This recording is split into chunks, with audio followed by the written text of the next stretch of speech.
101.3. Well, our next guest here on TSB is via Zoom, and James McCallum is the co-founder and CEO of Xergy Group, and here to discuss the situation of oil and gas for the future across the world and also the climate situation. He's joining us via Zoom. James, thank you very much for joining us this afternoon. No, it's a great pleasure. Thank you for having me on.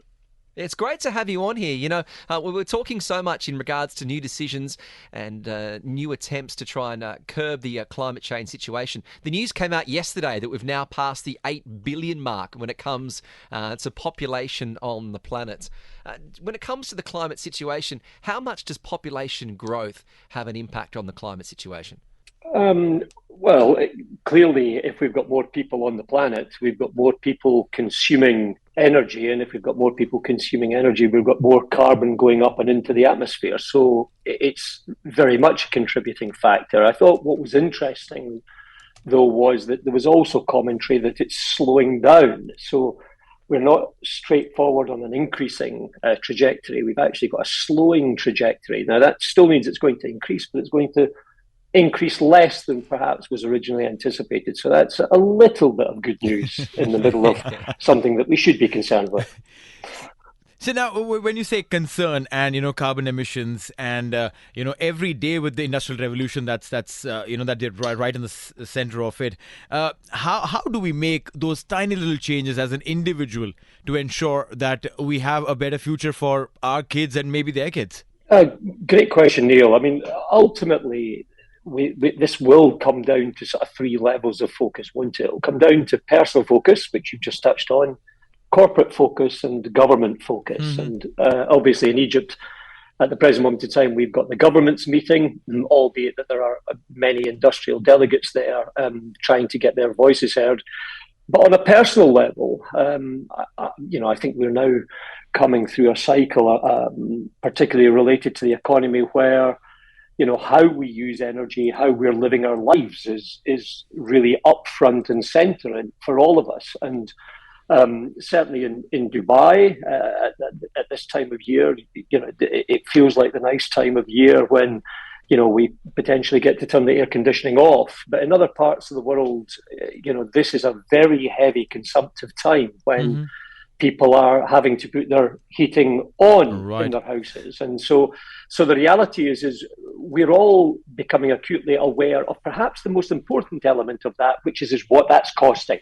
Mm-hmm. And historically, perhaps that's not been quite the level of focus which it is now. But we're in an inflationary world that is very much on everybody's agenda. So getting more energy efficient in our homes, in our lives, incredibly important.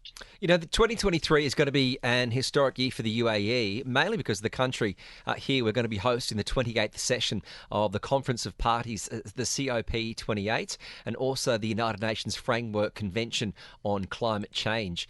How significant is that areas and countries like the UAE that have been so reliant on oil and gas as a resource, as a financial resource, are now actually hosting something like the COP28? For me, that's incredibly significant.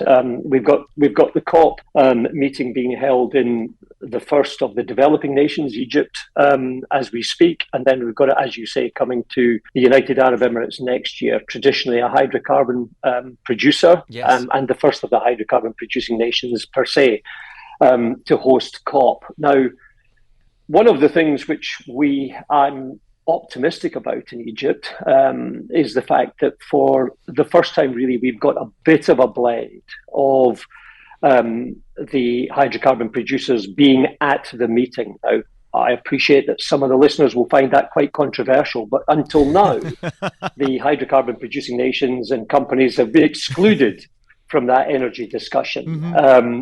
It's impossible to imagine that won't be an upfront part of the meeting when it comes to Abu Dhabi.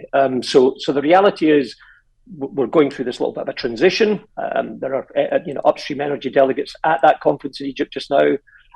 Today is the Energy Day in Egypt, so we'll get to hear tonight and tomorrow what's coming out from that, and that will be, if you like, the forerunner to the conference coming to Abu Dhabi. 1,000+ delegates in the region. in Egypt today from the United Arab Emirates. Have they all flown there on a private jet, or have they taken commercial flights there?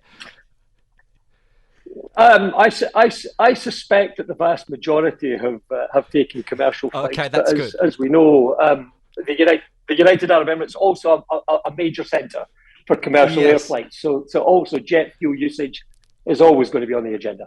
When it comes down to your work, Xergy Group, you believe in that importance of using purpose-driven, groundbreaking technology to drive digital transformation and business success from inside out. I've seen so often with businesses now, they're wanting to go green, not just for the environment, but also because being green now is a commercial viability. If there's a generation that only want to do business with green companies. We see that with people sort of perhaps under the age of 30, but how are we able to get that same mindset shift towards our leaders to understand that going green is not only better for the environment, but also as an economically sound movement? Clearly, the business world works on financial return. The banks financing businesses where there is a clear line of sight to profitability. And in the last decade, we've seen, as you've quite rightly said there, Lachlan, renewable companies becoming increasingly commercially viable, and in many parts of the world now producing electricity at prices below what traditionally would have come from fossil fuels. So clearly that's driving an enormous agenda improvement. But the point you make about what we do at Xergy, we are also, as well as being part of the energy transition story, we're a part of the digital transformation of businesses. And those two things will be going hand in glove alongside each other over the course of the next decade. Businesses being much more efficient, much more effective at what they do. And the key to that is having a digital ecosystem at the heart of your business, and then embracing energy transition and going green as not, if you like, just simply an ESG agenda, but a very commercially viable addition to your business. Right. We talked a while back. You mentioned about the three aspects of taking care of the climate change. Governmental, industry, and personal.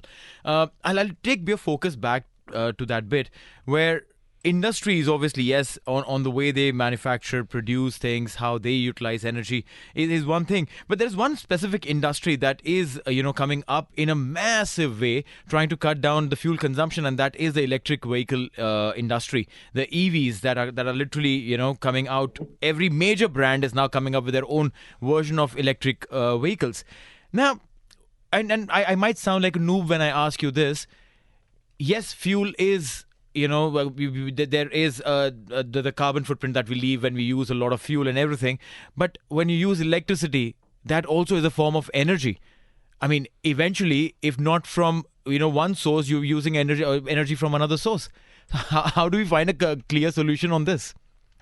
So clearly, historically, energy, and so you're translating that, into electricity, and that's a great way of looking at it. Historically, the primary power source would have been coal to generate electricity. Right. Then it moved into gas-fired and oil-fired power stations. Then along came nuclear. Now we're looking at renewables. Now, clearly, the cost to produce that electricity needs to come down.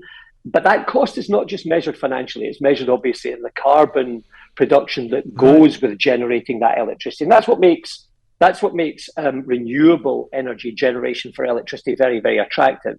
But the bit that we haven't yet landed on, Neil, is what we must see going alongside that is a carbon cost, which goes alongside people who are continuing to produce carbon in their businesses, for whatever reason. But there is a cost to doing that. Mm-hmm. So if you're carrying on with practices or businesses which are potentially damaging to the environment, there is a cost that you need to pay for the carbon that you put into the atmosphere, which can then be used to offset developing renewable electricity prices, which feed through and into that car. The one thing I will say about, because you focused in on EVs, and obviously the move to EVs is very, very significant for the planet. We also need to see movement in that technology because there are lots of precious metals go into those vehicle production, an enormous amount of carbon consumption into creating these EVs. That also needs to come back in terms of going forward. And we're going, if you take a look at the lithium batteries, we still have no means of disposing of that lithium. Right. So there are other environmental challenges that go with EVs, which I think we'll also see progress in over the coming decade. When in your experience, when you're looking at countries where when you're looking at countries where the gas, or whether it's the iron ore, whatever mining, is sovereign owned compared to countries where it is very much commercially owned, are you finding that the countries where the mining of the fossil fuels is sovereign owned are far more adaptable to becoming green, or are you finding that in countries where it's commercially driven they tend to adapt better? Oh, that's a fabulous question, Lachlan. The reality is that if we take a look at modern businesses today, roughly a third of the world's largest companies have a commitment to a net zero agenda through 2030, 2050. 500 plus of the banks have said they will completely overturn their investment portfolios to reflect investment into companies who have to have that net zero commitment. Now, your question is around ostensibly national energy companies versus private equity, very large privately owned companies. And to be honest with you, it's a mixed bag is the answer. If you're sitting in the United Arab Emirates, where you're sitting today, and you're looking at the investments that are being made by if you like, the UAE, particularly in Abu Dhabi, or you're looking over towards the likes of the investments going in Saudi Arabia into renewable energy, what you've got there is a single entity that can make a decision to invest or not invest. When you're looking at the big private companies like Equinor or BP or Shell or whatever, clearly you have a huge bank of investors who are sitting behind you, and you've got to make returns to those investors that are attractive. Now, the good news is that particularly in Europe, many of the big energy companies are yielding significant success in that space. And if you looked at, say, the likes of a BP, for instance, their share price is up around about 60% from over a year ago. Now, that's not because they're producing oil at prices which are up towards $100 a barrel. It's also because they have aggressively addressed a diversification agenda. And the same can be said of Shell or Equinor or Total as well. The companies that we'd like to see coming more to that would be the big American oil and gas companies who have kind of lagged back in that space and need to step up to the plate. Yeah, because I ask you this because Australia's biggest polluter is a company called AGL, and they're likely about to force up the price of electricity, which we're seeing in a lot of countries, particularly Europe. But they've actually seen many forward-thinking business people get on board who are basically of that idea that we need to go green in order to remain viable.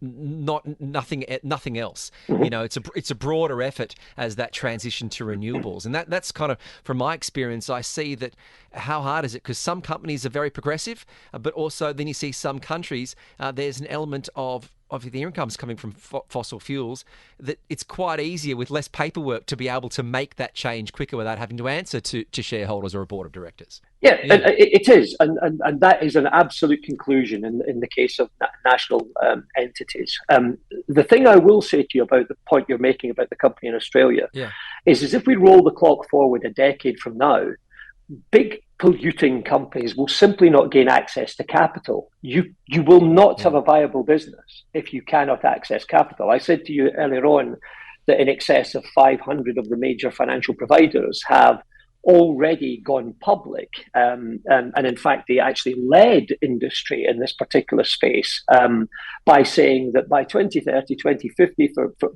these companies will not lend money to companies that do not have a very opaque agenda to go, as you say, green or move towards a net zero agenda. So if you can't get access to capital to grow your business, you will simply go out of business. So it will ultimately become self-generative. I mean, in an ideal world, all of those providers would go net zero. But in reality, how much can we actually, you talk about, things like the electric cars. We still don't know what to do with the lithium batteries. We'd love to go green, but what percentage can we actually go green and still be able to keep our standard of living, or still be able to maintain our standard of living?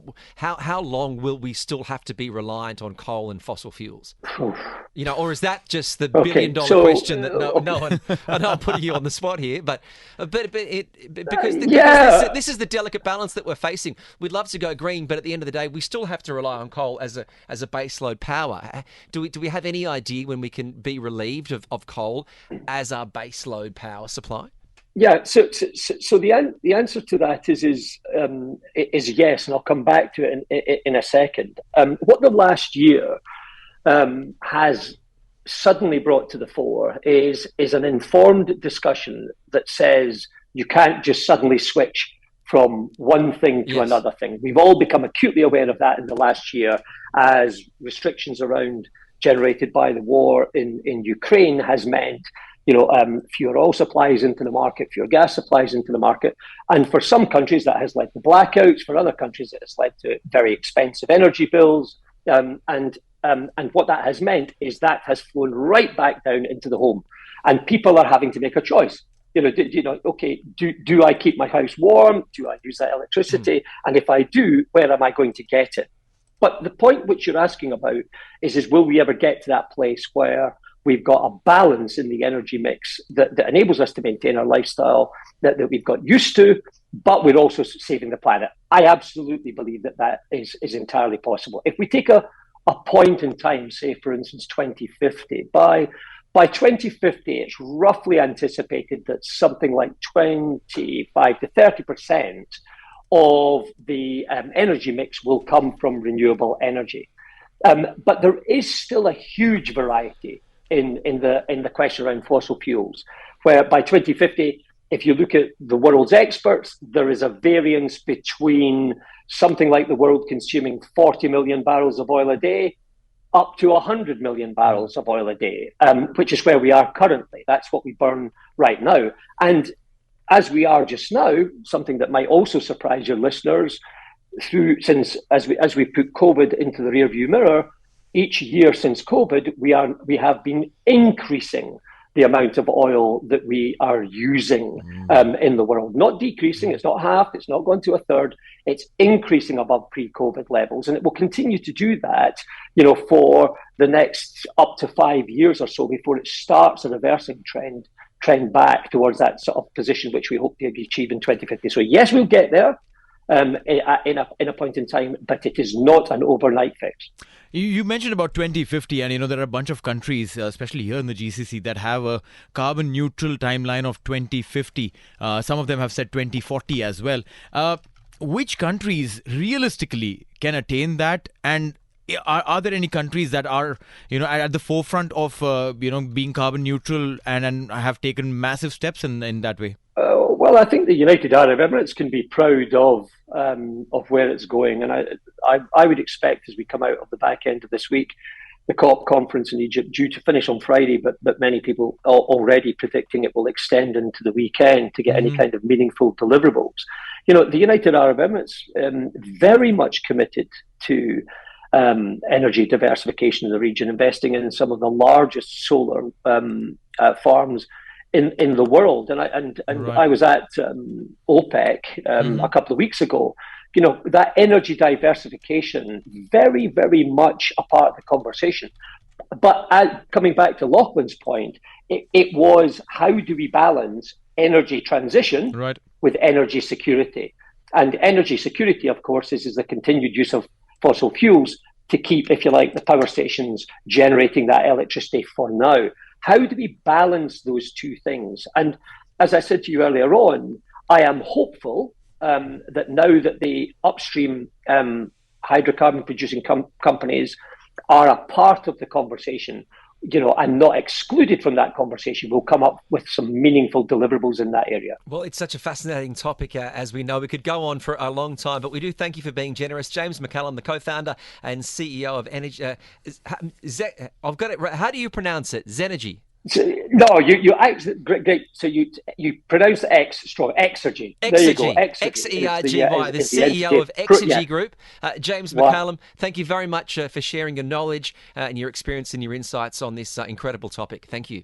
Lachlan, Neil, nice to meet you both. Look forward to chatting again sometime in the future. Thank you very much. And it's also exceptional given the COP28 is going to be happening here in Dubai next year. And as you heard James say, there really is a landmark for this region to be hosting that event. TSB Talk Sport Business on Talk 100.3.